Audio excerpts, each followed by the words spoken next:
Halo teman-teman, balik lagi sama aku, Kenny, customer sukses dari tim Simi CV. Dan di session quick masterclass kita hari ini, kita bakal ngebahas topik lanjutan dari topik sebelumnya ya teman-teman ya. Jadi ini part 2 dari video apa yang aku pelajarin setelah interview dengan 50 perusahaan yang berbeda. Nah, kalau teman-teman belum nonton part satunya, silahkan ya ditonton ke part 1 dulu. Tapi buat yang udah nonton, ayo kita lanjut. Jadi kalau untuk part 2, teman-teman, aku cuma mau ngebahas 4 poin aja nih yang aku pelajarin setelah interview dengan 50 perusahaan lebih ya yang berbeda. Jadi yang pertama itu teman-teman itu harus bisa yang namanya connect the dot, teman-teman. Jadi kalau misalnya teman-teman itu apply ke perusahaan baru, itu jangan lupa tiap kali kalian itu berbicara, tiap kali kalian itu ditanyakan pertanyaan, itu jangan lupa, sorry, untuk menghubungkan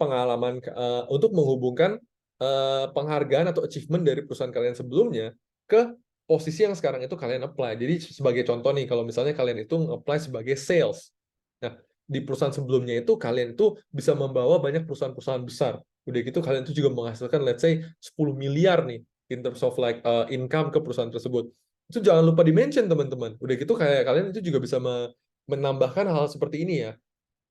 Iya, Bapak Ibu, berhubung pengalaman saya yang sudah sangat mumpuni di perusahaan sebelumnya, saya menghasilkan 10 miliar untuk perusahaan sebelumnya dan juga mendatangkan 50 klien besar ke perusahaan sebelumnya. Ini hal-hal seperti ini yang saya bisa bawa ke perusahaan Bapak atau Ibu. Apalagi sekarang itu saya juga sudah jauh lebih berpengalaman dibandingkan di saat saya pertama kali masuk ke perusahaan sebelumnya. Itu kan keren banget ya teman-teman ya, karena dari sini hiring manajernya udah nggak perlu nebak-nebak lagi nih. Saya kalau hire dia, saya dapat apa ya? Nah, itu literally teman-teman udah dijelasin secara jelas.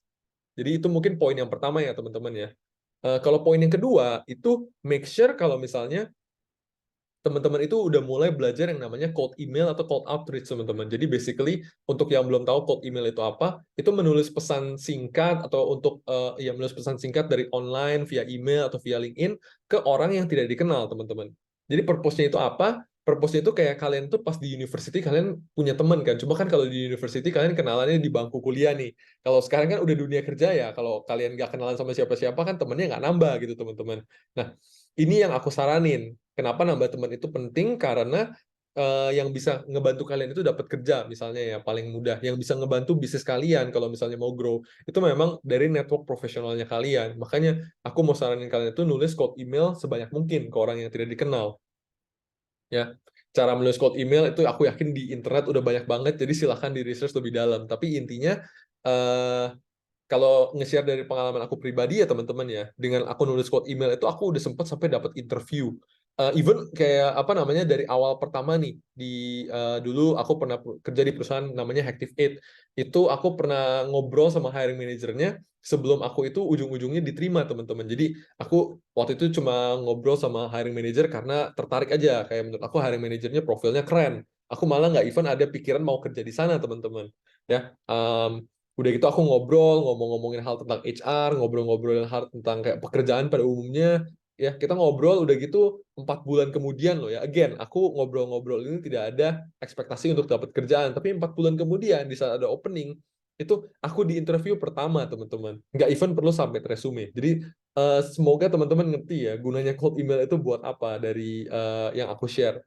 Poin ketiga, itu asking great questions during interview proses ya teman-teman ya. Nah, ini penting banget karena kita mau make sure kalau misalnya kita itu udah do our own research dan juga kita itu benar-benar serius sama role yang ini. Jadi kalau misalnya untuk pertanyaan, itu jangan di copy paste teman-teman antara HR, hiring manager sama si level ya. Jadi kan mungkin teman-teman itu udah tahu kalau misalnya interview itu kurang lebih 3 round ya. Ada HR, ada hiring manager sama biasa ada direktur. Itu menurut aku dibaginya begini aja teman-teman. Jadi kalau untuk HR, pertanyaannya itu yang generik, yang ada hubungannya mungkin sama kultur perusahaan seperti apa, salary and benefit itu seperti apa, ya dan lain sebagainya. Pokoknya yang general aja. Kalau technical atau ada hubungan dengan pekerjaan, KPI, target, ya software apa yang dipakai, itu tanyainnya ke hiring manager.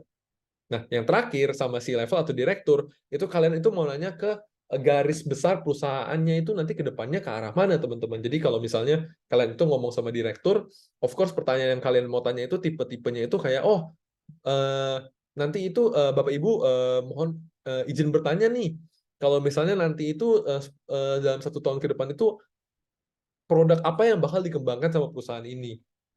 Ya, atau mungkin cash runway-nya perusahaan ini itu sisanya tinggal berapa lama Bapak Ibu? Ya, next-nya itu juga kalian bisa nanya, bagaimana dengan hiring plan-nya kalau misalnya saya boleh tahu, ya, dan lain sebagainya. Jadi basically kalau misalnya kalian apply ke perusahaan yang transparan, itu harusnya si levelnya itu tidak ada masalah untuk share hal-hal tersebut nih, karena kan kalian juga sebelum kalian join perusahaan kan kalian mau tahu ya kondisi perusahaan itu lagi baik atau buruk gitu loh. Kalau misalnya kalian join udah gitu ternyata posisinya kurang bagus kan nanti kalian juga yang ribet karena mesti apply kerjaan dalam beberapa bulan lagi. Ya, jadi kurang lebih seperti itu teman-teman. Next-nya poin keempat dan yang paling terakhir itu speak fluent English nih will give you an advantage compared to those others who don't. Jadi kalau misalnya teman-teman belum fluent atau misalnya masih belum bisa bahasa Inggris sama sekali, itu aku jangan berkecil hati teman-teman, tapi aku rekomendasikan untuk mulai belajar dari sekarang. Karena menurut aku kalau misalnya teman-teman mau kerja di perusahaan besar, perusahaan luar, perusahaan multinasional, itu akan sangat susah apabila teman-teman hanya bisa bahasa Indonesia ya. Ya gimana caranya teman-teman mau kolaborasi sama teman-teman sama teman kerja yang dari luar kalau misalnya teman-teman itu tidak bisa speak language-nya mereka. Karena apalagi kan kita juga tahu kalau bahasa Inggris itu universal ya teman-teman ya, dan banyak banget even sekarang itu yang job posting, resume udah diminta dari bahasa Inggris. Jadi aku saranin banget teman-teman kalau misalnya belum lancar itu mulai belajar, udah gitu konsisten belajar tiap hari. Ya, minimum banget teman-teman kalau misalnya interview nggak bisa bahasa Inggris, resumenya sebisa mungkin bahasa Inggris lah. Atau nggak kalau misalnya di interview bahasa Inggris tapi teman-teman belum pede, itu mendingan dicoba dulu aja teman-teman. Karena menurut aku lebih baik kalian itu ngomongnya belepotan tapi confident daripada yang nggak berani ngomong sama sekali.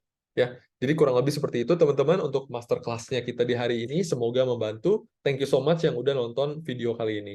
I'll see you on the other video. Bye-bye.